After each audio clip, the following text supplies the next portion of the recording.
Pittsburgh Steeler fans, welcome back to another episode of the Scho Bro Show. This is Behind the Steel Curtain editor Dave Schofield coming at you. It's Tuesday night. It's not long after 9 p.m. It's at the end of the NFL season. Where else would you rather be as a Steeler fan? But with me as always, except when he's not, is my big brother Rich. Rich, how you doing tonight?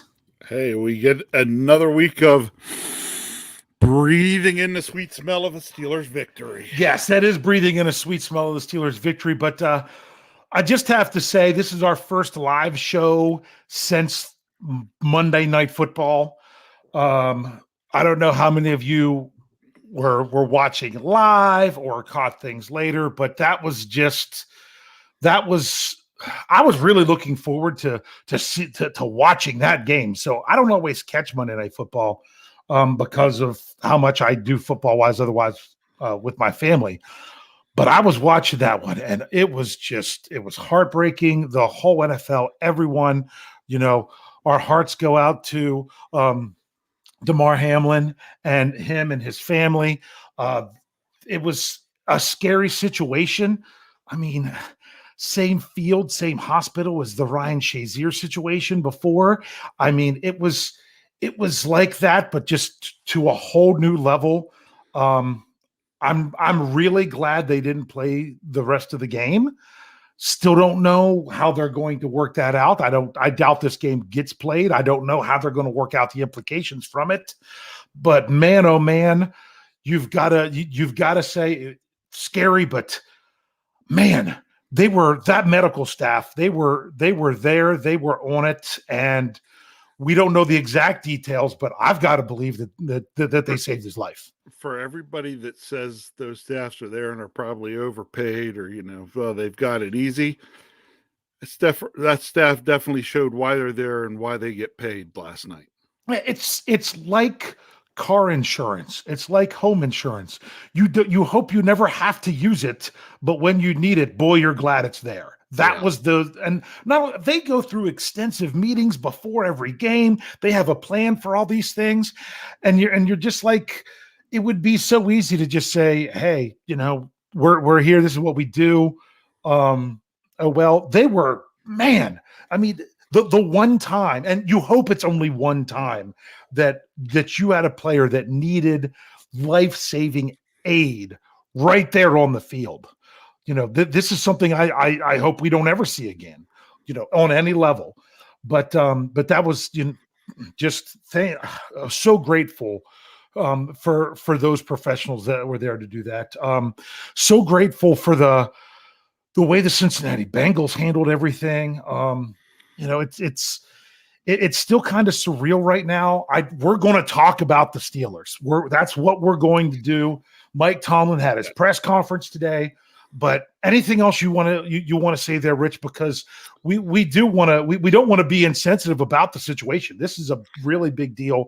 I will say the latest that I heard was from a report. I'm pretty sure it was from his uncle. Is that he's still on a ventilator, but he's at 50%. When before he was at 100%. So to me, my understanding is I take that as good news, but I'm not the professional to know for sure that that's a good sign. As I kind of was bringing up to you before, Kyle and I were watching the game last night, and I've spent a lot of time, and all my coaching and everything has been baseball and pretty much with young kids, and you're talking kids in that 9 to 12 range, pretty much Little League baseball. Well, I know Cal Ripken baseball because that's what Kyle had spent most of his time in, required that if you were pitching, you had to wear an undershirt with chest protection for the exact reason of what happened last night. Kyle and I are sitting there watching that, and they showed the replay, and I saw T. Higgins' shoulder go into his chest and then, him get up and then fall backwards. And I said to Kyle, he got hit in the chest. I think he had a heart attack.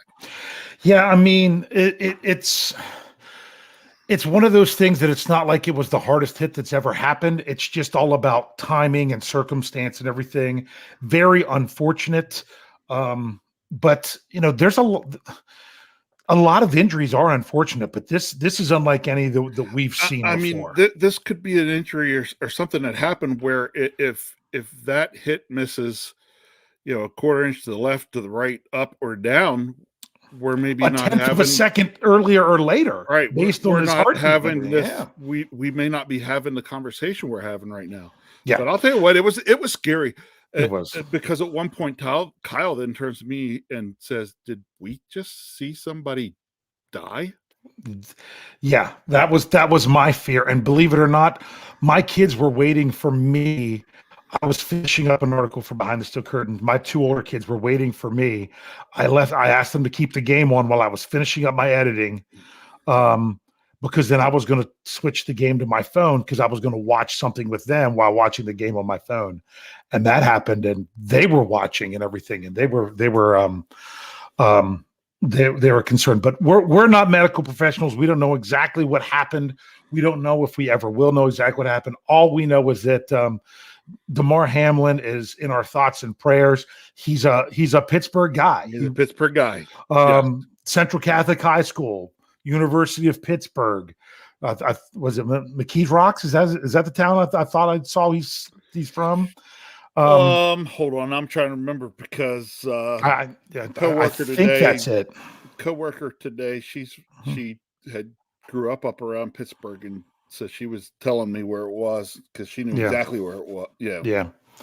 So I mean, he shared the facilities with the Steelers with his time at Pitt. Teammates with Kenny Pickett. I'll go ahead and say it. He's the guy James Daniels went after. That's the guy that hit Kenny Pickett with what people felt should have been the penalty. And afterwards, Kenny Pickett says, "Nah, it's all good. He's my boy from Pitt. I had no problem with it." And Sherry says, "Yeah, McKee rocks." Thank you, Sherry. Okay. But so that's who he was. So he knew people from the Steelers. And I'm not talking about that play, whether that should have been a penalty or not. Things happen in football, and these guys still shake hands afterwards. So it's not like there's anything to do with that. But Sherry said something earlier that's why I hadn't seen what it was, because I wanted to bring this up. And that was the Bengals fans showed incredible class. They really did. I mean, with everything, cheering the teams as they went to the locker room, everyone hanging out. I mean, who knows what happened as they left the stadium? I'm sure you've got to be disappointed when you're all hyped up and amped up to go to a game, and then all of a sudden, 10 minutes into the game, there's no more game. But I think they understood what was going on with everything. Did you keep things on ESPN? Because I did. And I watched through and stuff with Van Pelt and stuff, but actually I came back around this morning and found that there were Cincinnati fans that went to the hospital and hung out outside the hospital. And the comment, when reporters or folks asked them, kind of, why are you here? They were like, we were at the game and we came over here because we don't care if that was a guy from our team or the other team. That was just awful, and we wanted to show our support. Yeah. As much as we love to pick on the Cincinnati Bengals and crying Bengals lady and all those riding down the Escalooser and things like that. Exactly. Those are all good and fun within the confines of the game. Yeah. This is beyond the game. And when it went beyond the game, big kudos to the fans in Cincinnati for the way they handled everything at the stadium. Yeah. So just one, we have to acknowledge that, because that should affect every fan base, because we're all, and that should affect every human, every person that watches sports. I mean, not everyone's into football and everything. And I know people have terrible things happen to them at their work in other occupations often. And you know what? It's just as terrible in all these situations. But this was right. We're trying to sit back and enjoy watching a game. And this is someone who's experiencing their dream to get paid to play the game that they love. and then something like this happens, it just kind of gives everyone around the league and everything go back, just to give pause. So, well, I'm going to go back to something, Ryan Clark was then saying last night. And of course, him being former Steeler, he's talking about, hey, he's like, everybody said that, I should always have more than a plan B. He said, forget it. Once I picked, they handed me a football when I was a kid and I knew exactly what to do with it. And I knew that was my plan. And that's all it was. He said, and thankfully I got to go do it. He said, and here's a guy that was probably pretty much the same way. He said, and he's 24 years old. I mean, I remember myself 24 years old. I thought I was invincible. Yeah. And then for something like this to happen, it's tough. So, all right. Yeah. But hey, Buffalo Bills, our thoughts are with you, because you know what? You kind of need to come through for the Pittsburgh Steelers. Everything is on schedule for the NFL for this weekend. Nothing's been announced that anything would be changed. This game is just suspended, postponed. There is no plans to make up this game. This game means an awful lot to the standings and the playoffs, but that's not as important as what needed to be done last night. Now, when it comes to playing this game, what we're all hoping for is that the Buffalo Bills can take the football field again, knowing that their teammate is alive and will recover. Don't know if he'll play football. That's not important. No. That's when Ryan Shazier got hurt, I'm like, yes. It wasn't about him ever playing football again when he got hurt. I'm like, I wanted him to be able to function again as a human being in the way that he should. I wanted him to be able to walk. Yes. And that's what that was. I feel this is very similar. I look back, I'm like, man, the Steelers still had to play that game after everything with Shazier, but he was conscious and everything when he left the field. This was a whole different scenario. Correct. So I'm hoping that the Bills can do what they do, and they can and go out there and continue their season knowing that their teammate is supporting them. I'm hoping that right now he's they're trying to get the breathing back, sedated everything. We'll find out more as those things come. But man, that's just kind of overtakes everything with the NFL. And I know we talked about it a long time, but you know what? It's important because we're a Steelers family, but we're also a human family.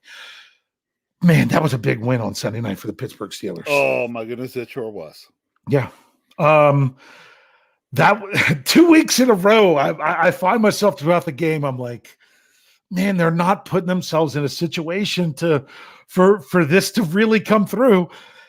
And then they come through at the end. Rich, tell me your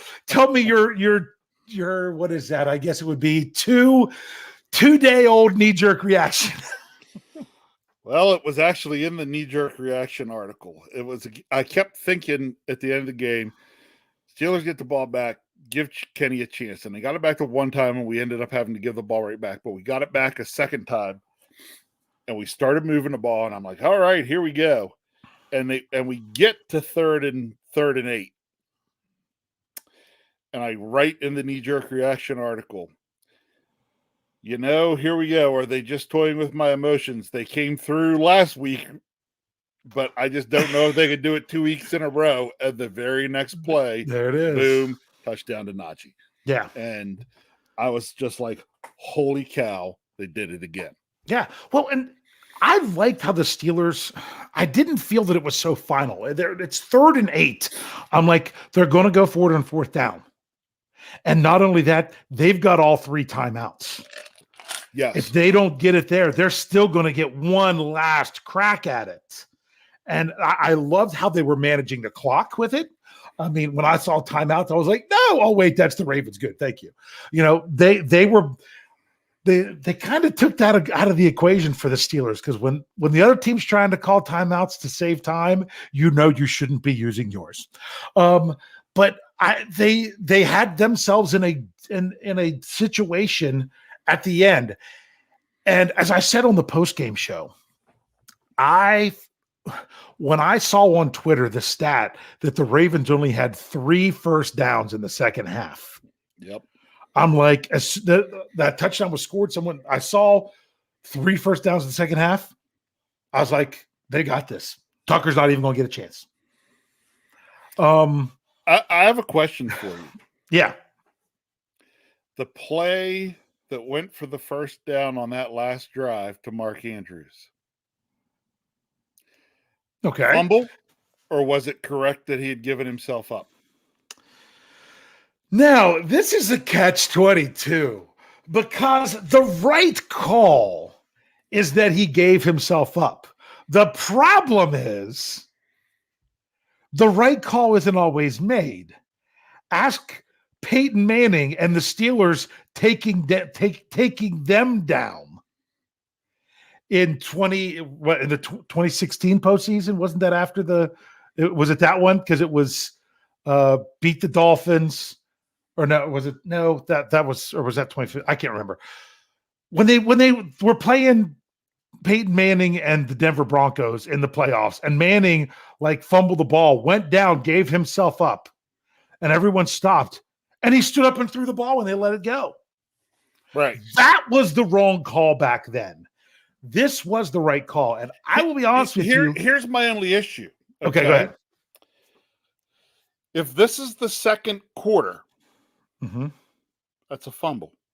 If it's the fourth quarter with 6 minutes to go in the game, it's a fumble. Right? I don't think that should ever change. Here's the thing that people realize that would have, if they wouldn't have ruled it that way, there would have been a long review process. Because you want to know the truth?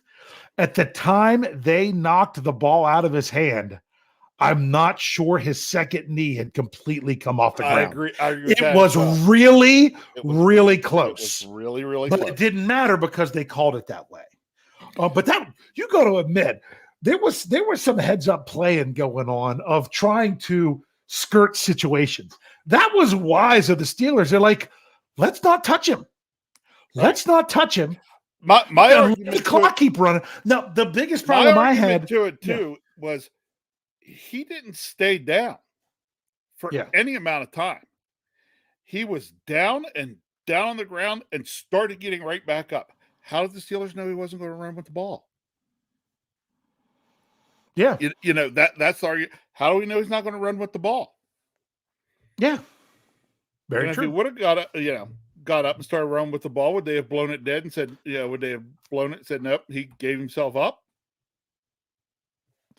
Yeah. I mean, if he would have got up and then looked around and then started to decide he was going to take off, would they have still said it was the same call? You're exactly right. Which is why I think that's a rule that's probably going to be tweaked a little bit in the offseason. Yes. That better to define it. It's a judgment call by the officials. And honestly, based on what he did, I think everyone knew he was giving himself up and trying to get up. Here's what I think that ultimately what would be great if there was some sort of signal that the player could give that then is saying, I'm giving myself up.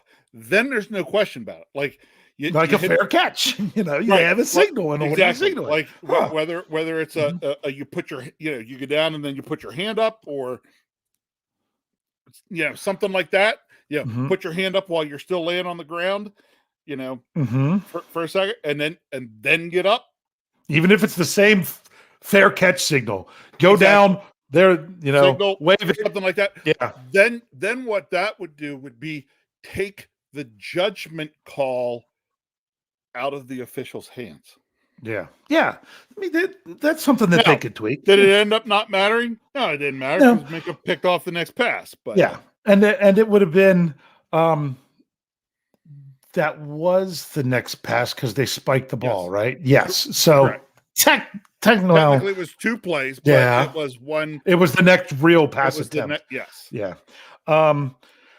So that's interesting. But I think the Steelers, they were being a little sly there.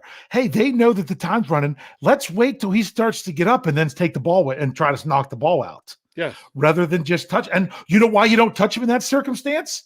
Let the clock keep running. That's And right. by them having to stop and make that rule, that saved the Ravens. The Ravens, I know. At least 5 to 8 seconds. I was guessing, and that's what bothered me at the time. I'm like, no, just let it go. Let the clock keep running. Let the clock and make them have to rush. I don't think they were going to get enough time. I don't think they had enough time, even if that's not let's say that interception. Well, if it was completed, it would have been really tough for them to get up there and spike the ball for one last play. But if that's incomplete, they were going to have a real tough time unless they go out of bounds running another play. Right. So, but it didn't matter because they got the interception, and that's all that mattered. Now, we talked about the people skirting and doing things. I'm going to give you your opportunity. Did you listen to the post-game show where I was asked and gave my little rant about the Cam Heyward penalty? Oh, yeah. Yeah. I tweeted about it. I'm still sticking with my first impression of that. And people say Ronnie Stanley. It was actually the other guy. It was the other lineman that did it. So, because I think Stanley was on the side, the other one was on his back. They tried to sucker the official into calling a penalty on Heyward, and it worked. Shame on those officials. They held his arm when he tried to get up because they were trying to make it, and I don't think they were trying to go for unsportsmanlike. I think they were trying to go to get Cam called for delay of game for laying on them when they knew they had a timeout. They were going to use it. So, and then they grab a hold of him and pull him back down. And then they call him for the unsportsmanlike on that. And it wouldn't have mattered if it was 97, 27, 107. It didn't matter who the player was. It was that those guys took the advantage that they got and tried to do something. NFL officials know that players try to work things in their advantage, and in certain situations near the end of the halves or things like that, especially, they're going to. Or like you said, you got to play where it was third and forever and you only get part of it. Oh, let's see if we can get the other team called for a penalty. Yeah. And you're right. The referee was suckered into the call. And honestly, from where he was standing, he couldn't see he was pulled down in, but there should have been someone else from the vantage point that the cameras had that saw that could have stepped in and say, no. They pulled him back down. That's not on him. Well, if you're going to call it, you're going to call offsetting, and you're going to play fourth down right here. Yeah. It's the league eye in the sky has a tendency to jump in on other certain things. Why can't they jump in on something like that and be like, hey, we he contacted an official. Well, that's because someone pulled him down and made him contact the official. Right. It's Jennifer's right. That's a dirty wang, Harbs. Dirty wang, Harbs. Yeah, that's right. So you're so glad that ultimately the Steelers won the game anyway, so it didn't matter. But then you got to make the stop. What would have really been justice is to get a pick in the end zone, and where they would have had 3 points, they end up getting none because they did something like that. Exactly. But instead, they got 7 on the very next play, and they only had time to run probably that one play. Anything other than that one play. They might have had a chance to run one more. If it would have gone incomplete, they had the opportunity probably to run one more to the end zone and have 2 seconds left to kick the field goal. Yeah, it would have been a fast one. He couldn't have held it and scrambled and tried to find someone. It would have run out of time. Yep. So it was and I'm just when the penalty came down, I'm just just don't give up the touchdown. Just make it a field goal anyway, so it doesn't matter. And it was the very next play. That really, it irks you, and it's funny. But even if it was the Steelers that would have done it, I would have turned and said, hey, they suckered the ref into the call. But that would, the Steelers almost suckered the ref into the call of calling that a fumble. But I still say, when I went back and I specifically went back to look at it, I'm like, I don't know if they decided it was a fumble. I don't know if it would have held up on review because it was really close to his knee, not him being up off the ground. But we'll never know. Doesn't matter. All that matters is 16-13. I thought I did good picking 16-12 as the score, and here Shannon got it exactly right. Yeah. And so let's just take a minute and talk. A couple things I would still want to talk about from the game there. Yeah. And the one we got to talk about is, oh my goodness, Naji Harris. Yeah. Did that guy? Well, he and Jaylen Warren, the two of them. They're one and the offensive line. Yeah, but the 1-2 punch of those two guys, man, what a great 1-2 punch for backs. I mean, you got to think that in terms of running back tandems in the league, there's a lot of teams right now that have got to look at that and be like, oh, hey, they've got a pretty good tandem. Yeah, and like I said, I don't know if what your definition of it is, but Brad and I talked about it in the post-game show about running back by committee. I said, to me, running back by committee, everyone's equal. This is not an equal share because Najee's going to get more snaps. He's going to get more carries. But my goodness, Jaylen Warren taking those snaps off his plate and everything else has made Naji Harris better. Right. It's making him better. It's so much better that way. Snaps are pretty much 2-to-1 Naji. Yeah. Right. Okay. That's perfect. That's where we want to be. To me, that's where we want to be. But we want the guy that's coming in for that third of the snaps to be really productive in that third of the snaps that they're getting. And Jaylen Warren is proving to be extremely productive in that role. It is so much easier to get a player rest when there's a player that can come in and either A, pick up right where the other player left off, or B, offer something similar, but yet have enough of a difference that you can do different things as well. There's two different ways you can handle that. And I think Jaylen Warren comes in, he gives you the similarities, but there's also enough differences, but it's not a step down. It's really not. Well, the biggest thing is what they can do. The biggest thing is offensively when you put Jaylen Warren in there is that the Steelers' offense still has the ability to move the ball and pick up first downs. Yeah. Where that doesn't work is when you spell them with a guy that the drop off is enough that you can't sustain drives. Yeah. Yeah. In which case, then that second guy is not getting as many snaps because he comes in and does a series and isn't getting as many snaps because chances are the next series you're going back to Naji. Yeah. So, that's. And Coach Tomlin talked about that in his press conference today, which, he still held his press conference. I know some teams canceled some of their things, but I don't know that they were necessarily going to be the head coach speaking. I think the Steelers are different. I think a lot of other teams, their head coach talks on Monday, but it's Tomlin Tuesday. But he was asked about, Naji Harris, Jaylen Warren, when do you know when to switch it up? He's like, well, we have a plan, but sometimes it's based on what's going on. Someone busts a long run, they need to step off, catch their breath. We got someone that's right there ready to go, and you can go in and do similar things with them. That was some good stuff there. I just love that the offensive line was getting push. Loved Kenny Pickett's second quarterback sneak on the final drive where Naji Harris just comes up behind him and basically picks him up and moves him to the left a little bit. Like, you're not seeing there's a little bit more. There's a little bit more. The center of the wedge is a little bit more to the left. Let's get you over there into that. That was pretty nice. Just a good team win. The Kenny Pickett passes, the one to Muth, the one to Sims, and the one to Naji on that final drive. Wow. Yeah. Yeah. Wow. Honestly, the one that I'm still impressed with the most, I think it's the one to Muth. Honestly, I do.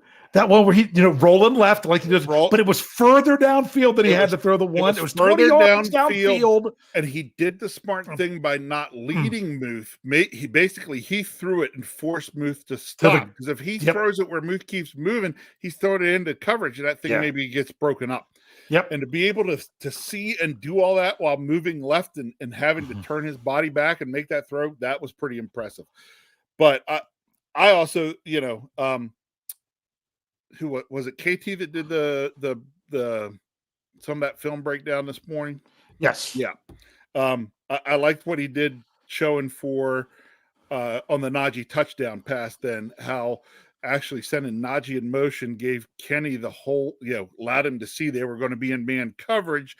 And since he had to break early, he was able to know they were going to be in man. And as soon as he picked Naji up in his sight, could see knew he was going to have a window to get that ball into.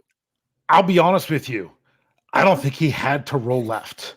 I think it actually, when I was watching the lineman, he could have stepped right. Dan Moore Jr. made it. Well, they made it seem like who was it? Was it Jason Pierre-Paul? I think he was, he was blocking. Made it seem like he almost made the play. That's because Kenny Pickett rolled into where Dan Moore Jr. was blocking him. He actually had more of a lane if he was going to step up and over because of the way Dan Moore was blocking. But that's not what he was trying to do. He knew he had all those receivers to that side. Yes. He rolled out on purpose. And it almost, almost went right into where it was bad, where he went right to where he was being blocked. It didn't matter. It worked out well. But that he didn't roll left because he had to. He rolled left because he had to do it to throw the pass. That was giving him the best chance to make the pass to a player that he wanted to throw it to, in my opinion. Right. And they had kind of flooded that side of it. Yeah, they had the majority of their receivers that way. Yeah, because they had three guys out and motion Naji out there. That was the way to go. And especially if he thinks he's going to hit that pass to Naji, it's easier to hit that pass by him rolling out. That's kind of going to freeze the linebacker a little bit, perhaps. And if it doesn't freeze the linebacker, Kenny can probably run maybe for a touchdown. But notice he had some chances to run throughout the game, and he still chose to throw it because he had the throws. Yes. And that's what I like. You roll out, you break the pocket, you make the throw. You still have the throw. I could run for 6 or throw for 15. I want to throw for 15 all the time. Yeah. So I'm going to ask you a question here before we have a break, which we're running a little late for the break, but that's all right. Claude Bishop says, did Canada save his job over the last few weeks? I don't know. I've got an answer for this one. I don't think anything that's happened over the last few weeks saved his job. I think whatever's going on in the organization, some people have thought it was reports where really it might have been based on people's opinions that, everyone kind of knows that the players know that that Canada's not the guy. They're going to be going on from him. There's the report that Kenny was doing, took out that earpiece, and I can't confirm any of that he was just doing everything at the end. I don't know, but let's just say this. The Steelers already knew if they're going to move on from Matt Canada or not. Yep. And they are basically playing to where they're just not letting him kill them. Or this really is him doing something. I talked about it on the post-game show. I'm frustrated because technically I went back. One of the plays that I charted, I think I was wrong, and it was on the last drive. And that's because they didn't show the whole play. I was going to try to find out the all 22, but I haven't had a chance to look for that. Because the TV broadcast didn't show the whole thing. It was actually on the last drive. Inside of 2 minutes, it was the Sims quote unquote run on an end around. I think I saw the play-by-play had that as a pass, like it was a pop pass. But still, it was so technically it might have been that they threw the ball out of that formation, but it would have been out of shotgun and motioning across. The thing that I'm so frustrated is when they run that motion, especially when he's under center. They run that, what I call jet motion, because it's where you could run the jet sweep. They run that motion. It's a pass every time. All right, Beastie Boys, silence your phone. This is you are a professional now. I got a phone call that I have to take, so take your break. I will take my break, and when we come back, I will carry things on. So thank you, sir. We'll be back in just a moment to finish up this game and talk about how the Steelers need to control what they can control. So stick around. We'll be right back. And we are back, Pittsburgh Steelers fans. Whew, sorry about that. I know some things are also going on with a former coworker with my brother, and actually our thoughts and prayers are with their family right now. Someone who had passed away recently, so I'm pretty sure that's what his phone call's about.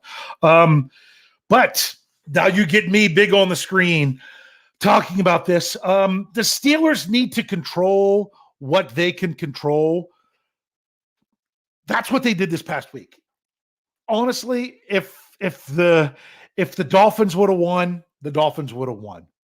If the Jets would have won, the Steelers still wouldn't have been mathematically eliminated. They would have needed a tie this weekend. So the other things that are going to happen are going to happen. The Steelers need to do what they need to do. They've got to go out and win this game on Sunday, 1:00 at Acrisure Stadium. It's what they have to do. They can't worry about the other stuff going on. And frankly, if the Steelers just missed out on the playoffs because they win their final game, but other things don't go right, that's what happened in 2018. That's a little bit different because the Steelers had a chance to control their destiny. Since the bye week, the Steelers really haven't had a chance to control their destiny. They've simply just had to go out and try to win games and see how things fall. And it's great that they've put themselves in this situation. It really is. But if they end up coming up short because other things don't fall their way, then it is what it is. But the Steelers have to take care of their part, and they've got to go out and win this game on Sunday. If the Steelers win this game on Sunday, finish their season winning the last 4 games, finish the season going 7-2 since their bye, even if they're not in the playoffs, you've got to look at this going into 2023 being a really big deal. Just do your part and everything's going to be fine. The absolute worst scenario is if things do go the way for the Steelers to make it in and they don't do their part. Don't let that mistake by the lake ruin your season. If someone's going to ruin your season, let it happen in a different stadium, not the one that you're playing in Sunday.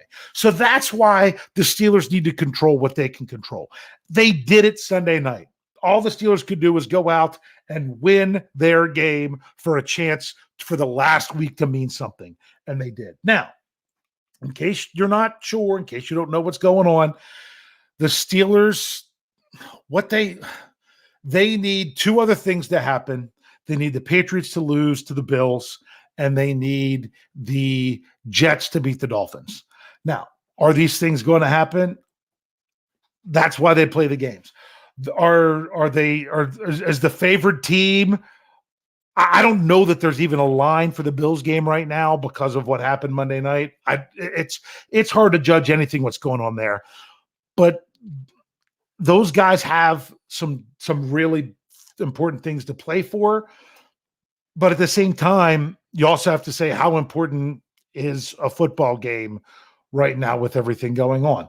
So that's one thing. To me, the biggest wild card is the Jets having to beat the Dolphins.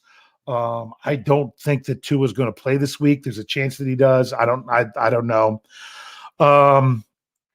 That's the big thing. Some people believe that the hardest thing for the Steelers to get in the postseason is for them to win this game, and that very well might be the case. That it might come down to the difficult thing is you got to beat the Browns. Now, they haven't played the Browns since week 3.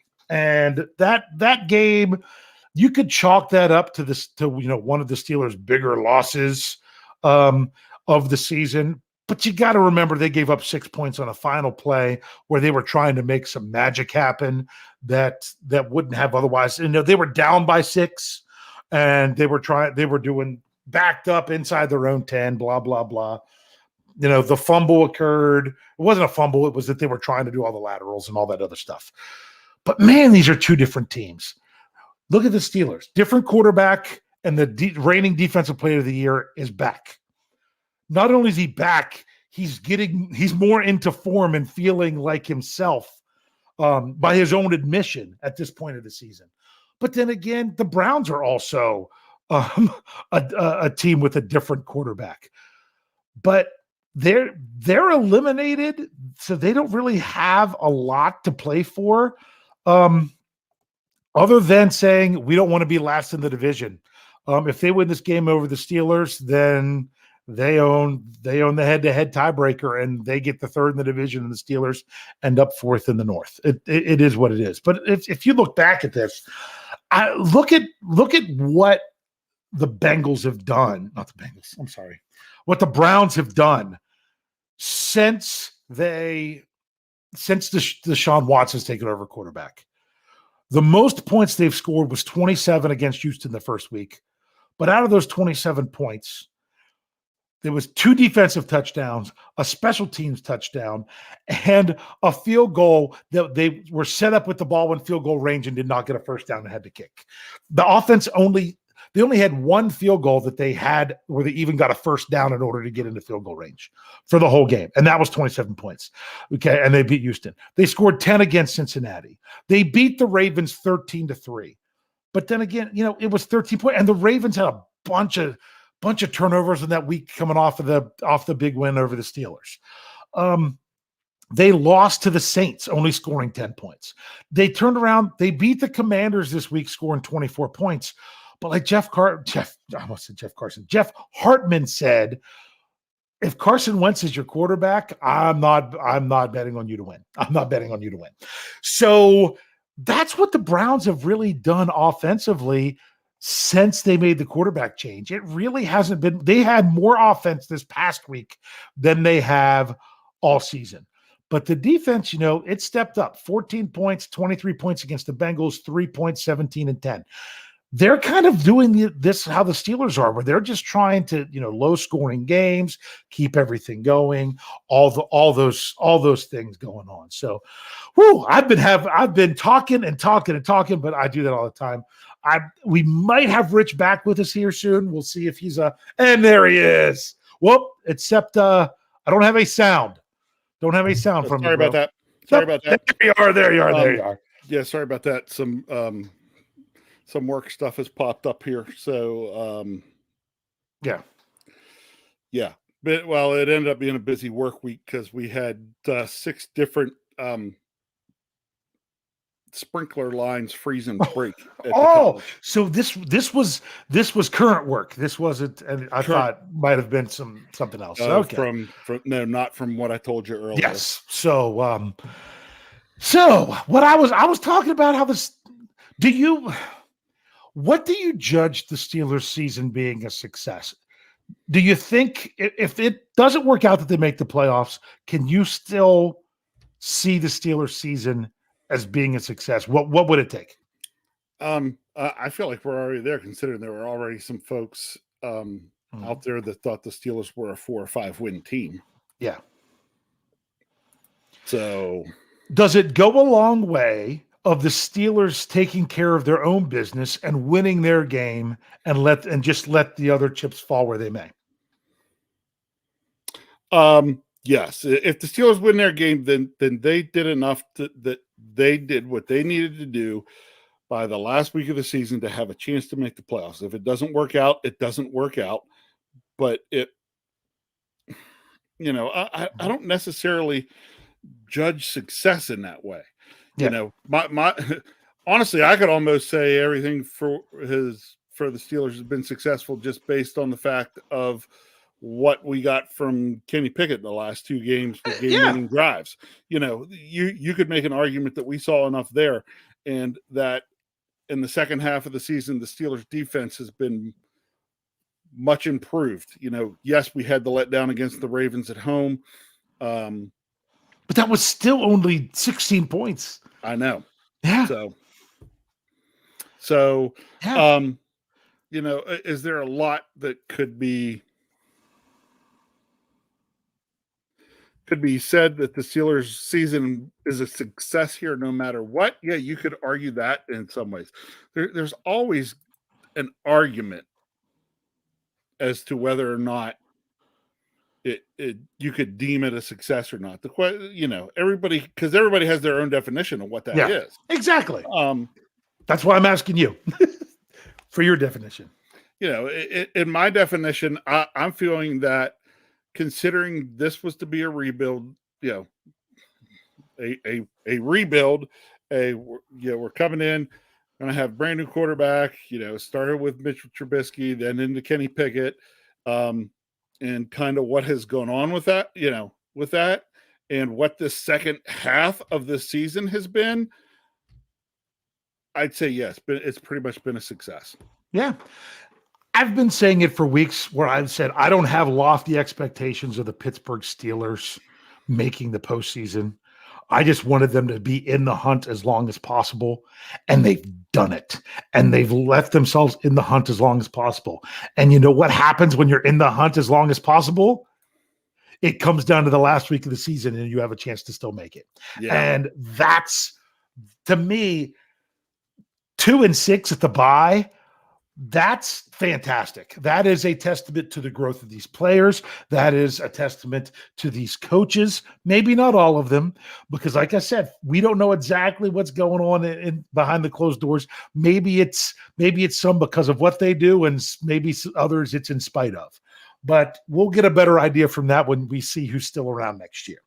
Yes. Because trust me, if that's the way it's working, the Steelers know that that's ultimately what's happening. There's all kinds of different things you can argue in terms of the Steelers have gone in the right direction. Everything from Kenny Pickett's development to the improved play of the offensive line to the contributions of first and second year players to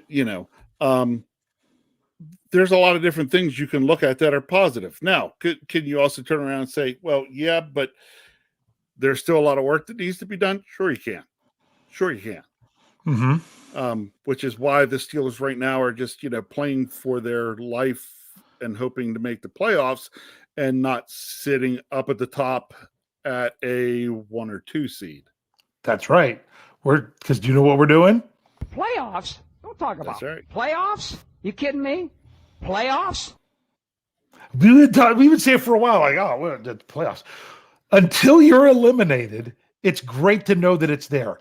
But it's and I know there's a lot of people in the live chat that like, I was saying, playoffs all along.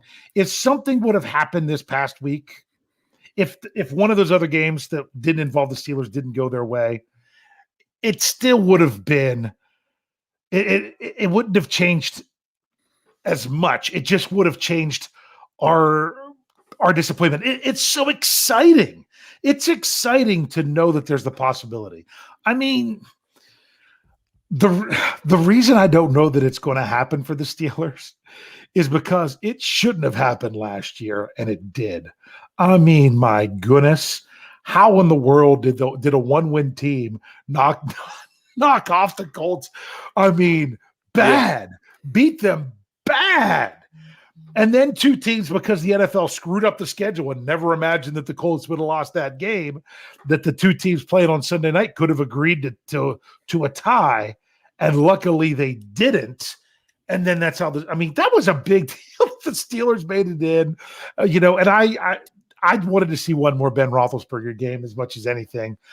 And I said it on the post-game show. The Steelers would have a horrible road that they would likely have to take of going on the road with opponents such as Cincinnati, Buffalo, Kansas City. Don't know who would be first, and chances are you'd probably see all of them, or at least 2 of them, if that's what you're going to do. And that's difficult. Right. But man, just to have an opportunity in 1 year to say, hey, we had a difficult schedule in the playoffs. Let's come back next year and improve our seeding to give ourselves a better chance. That's a better thing to be playing for than saying, oh, we just missed out on the playoffs. Let's come back next year to make sure we get in the dance. So it kind of ups everything for your expectations the following year. But to me, some people think, oh, well, if the Steelers finish 9-8, that's a really big deal. Oh, if they're 8-9, that's disappointing. They broke their streak of 500. I'm not worried about that. I just want to see this team playing the way they need to be playing. And although the past couple games, in some ways, you could say have been winning ugly, you know what? There's been Steeler teams winning ugly for years. Yeah. And I don't want the Browns to end the Steelers season 2 out of the last 3 years. No. Don't do that. Win the game. Let other circumstances end your season. So, but they can only control what they can control. So everything's got to be about this final game. Even if the playoffs were off the table, you should be just as prepared. And this just takes it a little bit next level for the Steelers, but it also does give a little bit more next level for the Browns that just say, we want to be the ones that make sure their season doesn't go on. So it makes for a big one. We had to take the break when we didn't want to. I didn't want to cut you off. Was there anything else from last week? What about Robert Spillane, Mark Robinson running a 6-2 defense? Do you think they're going to maybe take some of the same philosophy this week? I don't know. I like that they're changing it up and making it very specific for their opponent. Yeah. That was interesting to see. I mean, didn't you have fun when they were announcing all the starters for the Steelers, that they basically listed all the linemen, linebackers, 2 corners, and no safeties? Yeah. What is that how they announced it? Yeah. I didn't pay attention to the announcing of it. I always keep an eye on exactly how they're doing that. And technically who they introduced everybody, and then no safeties. Mm-hmm. There was no Minka? No. Oh wow, I completely missed that. I might have to go back and check that out again. Yeah, that's how I was like, they didn't put Minka or Edmonds in there, because I noticed there wasn't Minka. Yeah. I like what Coach Tomlin gave a great answer today about Mark Robinson. He's like, and they're like, oh, what gave you the confidence? He's like, who's to say I'm confident? But no, with these young guys, he doesn't want to boost up their ego too much. He did the same thing with a comment about DeMarvin Leal. And if you want to know what he said, check out my and you didn't hear it yourself, you can check out my Players Mentioned article tomorrow morning at BuyTheSteelCurtain.com, your one-stop shop for all things Pittsburgh Steelers. But with Mark Robinson, he's like, we had a very specific thing we wanted our linebackers to do. And it just so happened to be that very specific thing was the specialty of what Mark Robinson is right now. So we played him. Yeah. Yeah. Yeah. Would you think you're playing Mark Robinson if you're playing the Bengals or the Chiefs? No, probably not. I mean, especially before this week, because 7 snaps going in before there. Robert Spillane's played every snap for 3 straight games, and people that don't like Spillane, guess what? He's played well. He has. I mean, no, he's not the most athletic guy out there. No, he's out there giving you his all. And the thing is, his all is that of a guy that wasn't drafted into the NFL. But a lot of times, if you can scheme it right and do it right, that's going to work out for you. And the scheme has worked well for Robert Spillane to do what he's done the last few weeks. And that's been really nice. So I don't know that Robinson is now the answer that they're going to employ all the time. Right now, you're only guaranteed 1 more game. That's guaranteed. I don't know how he's going to be. I hope he gets out. Boy, what would be really disappointing if you turn around and make him inactive. I don't think they're going to do that now. But the Steelers knew what they were doing because they had Malik Reed inactive as a healthy scratch both games against the Ravens. So when you saw that, you knew they were doing something special and different on defense. Right. Exactly. Yeah. Yep. So it just so happens that the Steelers have been playing some very run-heavy teams, and they got it again this week. I mean, if you look at it right now, I went over when you weren't in here, when you had to step away, how many points that the Browns have been scoring ever since they had made their quarterback change. But if you also look at it, they've relied on the run a lot. 174 yards. In the loss to the Bengals, it was only 71 yards. But then they beat the Ravens with 143 yards, lost to the Saints with 124 yards, beat the Commanders with 146 yards. They are a team that they're also going to run the ball. They're right up there with Baltimore.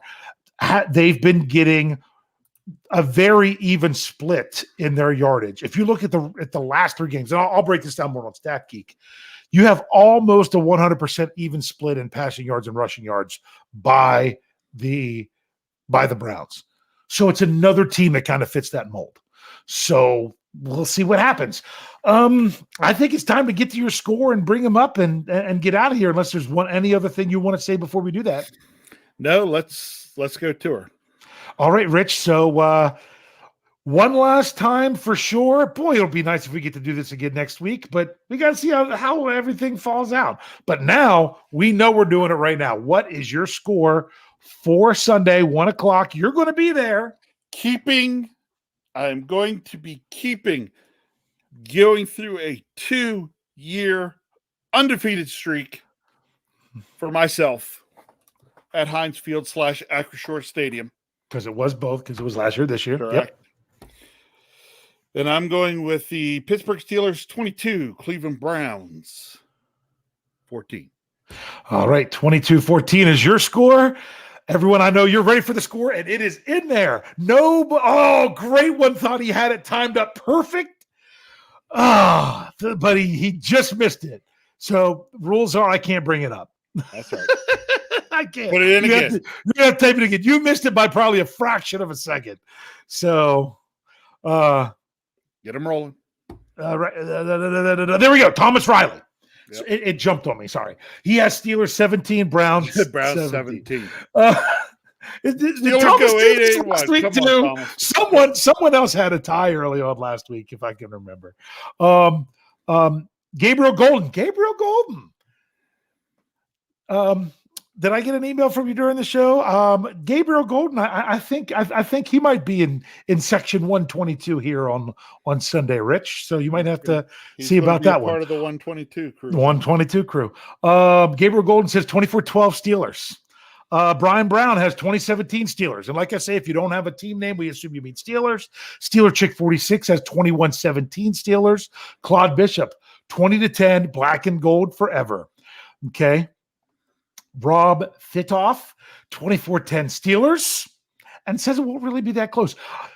You were there last year against the Browns. That one wasn't really all that close. No, it was not. It'd be nice to have another one like that. It's not going to be the finale like it was last time, but it'd be nice to have another game in that style. Great 103 entered it in again, 27-20 Steelers. Steelers Pittsburgh has 20-10 Steelers. Rod Nizer, 24-17 Steelers. Kathy Ford has 2017. George Rice has 21-17. He says about you being there and the streak will continue. That's right. Sean Manahan has 20-9 Steelers. George Hoover has Steelers 19-13. And talking about the defense and some of the defenders like Minka and Watt having a big game. James Tresvant has, did it not come up? Come on, try it again. There we go. Has Steelers 30-13. That would be something to see the Steelers put up 30 points. Sure would. My thing is, are they even going to have enough possessions? The way these games have been going the last several weeks, it's hard to even have enough. Because think about it, to get to 30 points, unless you're missing an extra point, please don't do that. You're talking about 6 scores. The Steelers taking away the kneel downs that happened at the end of each half, they only had 6 possessions last game. Yes. So that's kind of where it goes. But I'd take points in every possession. I'd love it. John Knox has 21-20 Steelers. Jess Dog, I almost said Jess Dog G, but I guess it's just Dog. Is 20-16. Wes Hickok hadn't seen Wes for a while, but Wes has been in here tonight, giving us lots of good stuff. He says 37-13 Pittsburgh because he thinks Watson's going to throw the interceptions. I think it would take some defensive scores in order to get that many points. Not because the offense can't, it's because that's not the style of game the Steelers have been wanting to play, and it's been working. So I don't mind that. I really don't. Pedro, I'll screw up your last name, Pedro. So I'm just going to leave you as Pedro. 24-16 Steelers. George Teston, 31-17 Steelers. Outside Steeler fan has good guys 20, mistake by the leg 14. Man, there's a lot of these. Whew, keep bringing them. This is great. Mark Tobin has 14-10 Steelers. X Eddie B has 7-3 in an AFC North game. That's the Steelers, of course. 7-3. That would be something. Do you think the touchdown comes in the final minute again? That would be man, that would be killing me. Okay. Harvey Stone has Steelers 19-14. Kyle Smith has Steelers 28, Browns 13. He says that they're just going to jump out and lead back. I'll take that. Tom Vallejo. I think I got it. Browns 31, Steelers 31-17. We've seen that one several times. Jerry Cherry Band. Except he flip-flopped it. Oh, he said Browns 31, Steelers 17. I missed that. I said it right. I didn't process it. Jerry Cherry Band, thanks for the great music. Although he's got a pretty good Jerry Cherry brand as well, because we like your brand of music. We'll be listening to it here shortly. Steelers 24-13. There's Felicia. Hey, Felicia. Hey, Felicia. She's got Steelers 10-9. Wow, I'm going to mess this one up so bad. I'm going to go with Sai Aluru. Sai Aluru. I hope I got that right. Great avatar, by the way. 17-10 Steelers. Richard Adamson, 18-13 Steelers. 18, that'd be interesting. Maybe because we're concerned a little bit about Boz. You concerned about Boz?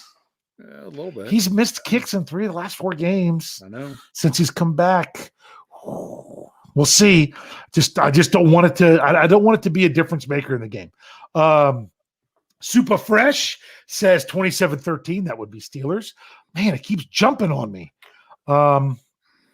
I can't find where I even am right now. There it is. Gotcha. No one you know. 1914 Steelers. Sorry. So Super Fresh. Oh, he already got him. Because he added Steelers that time. Gotcha. So he already has. Sorry. Yep. Here we go. I had a misclick. There you go. Dwayne Williams, 11-9 Steelers. 11.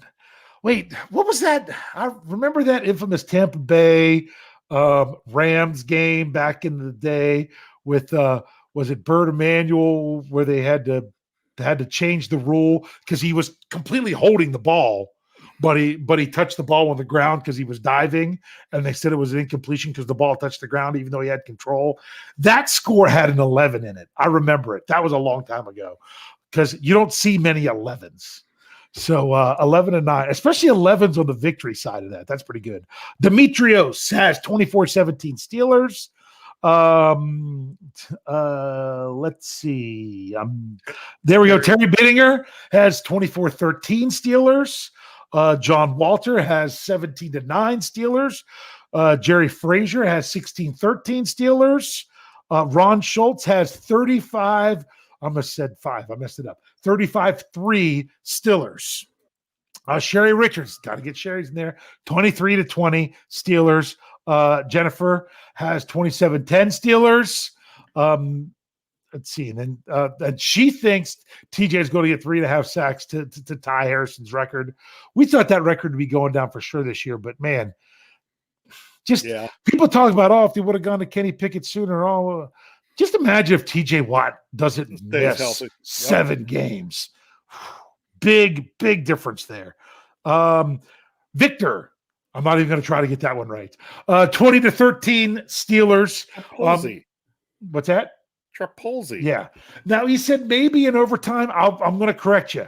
Can't score 7 points in overtime. Correct. They won't kick the extra point. So that one would have to be 19. But says late drive, maybe overtime. We'll see. Okay. X Eddie B explained his. It was his 7-3. He says 0-3 with 2 minutes to play. To play. Then pow, Kenny Magic. That would be some crazy stuff. Love these scores. Wait, I saw another one. There it is. I always mess this name up. Cord Mantrami. There we go. Steelers 23-16. Whoo, man. Ron, you gave another one. We already had it. Patrick Stevens, I think this is a new one, 17-10 Steelers. Tyler W gets his in, 22-10 Steelers. There was a question about, yesterday's game. Yesterday's game does not affect the Steelers getting in. It's only going to affect the seating at the top.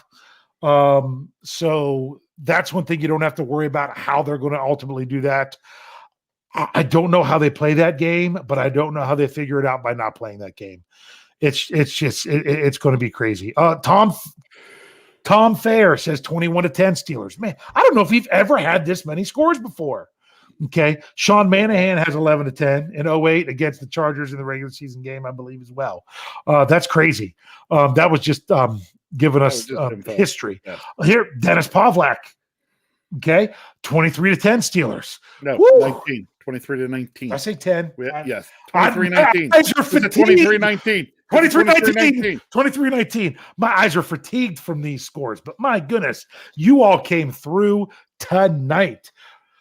I hope you all are as excited as we am. I'm flying high over the Steelers win. I'm brought down to the earth with the DeMar Hamlin situation. But well, when you're just thinking about the Pittsburgh Steelers, any win over Baltimore is a good win. It really is. To do what they did, for the offense to come through and take the lead late, for the defense to come through and get the only takeaway of the game to seal it off. And for the Steelers to stay alive because they got what they needed to earlier in the day, it just made for that, yes, feeling. You know, I've been seeing a lot more people wearing their Steelers gear around where I live too. I went to the grocery store today. I saw no less than, now remember, this is an hour west of Baltimore. I saw no less than 6 people decked out in full Steelers gear. I hadn't seen that for a while. I love it. I'm always in my full Steelers gear, so it doesn't matter. Rich, I'm going to get ready for your final thoughts because all I'm going to say is make sure you're tuning in for the whole lineup. We're on a regular week when it comes to our podcast, so you're going to get a Let's Ride tomorrow morning. You're going to have a War Room on the audio side. If you're not checking out the stuff on the audio side, you're really missing out. Make sure you check out those shows. You've got to know your enemy tomorrow night. You've got a preview coming up on Thursday after, my Stat Geek and the Wet Yins talking about on the audio side. All our normal podcasts, I could ramble them all off because they're really, there's something for everybody. If this isn't the show you like, I'm surprised you're still listening at this point. We probably have something else that you do. And of course, BehindTheSteelCurtain.com, we're trying to bring you everything that we can there. Rich, what do you have to say that closes out tonight? All right, final thoughts. This could be it for final thoughts as we go into the last week of the regular season. Yeah, if the Steelers don't make the playoffs, then this is it. I'd love to say, hey, I'm going to be sitting right there on my couch. Sitting right there on my couch, right knee jerk. But guess what? No, I'm going to have a stand-in on the knee jerk this week. I'm probably looking to get a hashtag out there and pay Kyle. And, I'm going to go sit in the stadium and see it. I saw the last home game last year against the Browns. Ben's last home game. It was phenomenal. Getting to go again this year. Taking my best friend from elementary school with me this time. Been since I moved back here, we've talked a few times and run into each other some, but haven't done much together. But it's kind of ironic. He and I went to our first Pirates game together on my birthday when I was 6 years old. And now I am taking him and we are going to a Steelers game together on his birthday. There you go. Many years later. We'll just leave it at that. many years later. Yeah. I'm going to be there in stadium cheering on the Steelers, and just, my biggest hope is that the Steelers take care of their part for trying to get into the playoffs. If they take care of their part and the other things don't work out, so be it. But we're going to be sitting there cheering for the Steelers to take care of their business. Can't wait.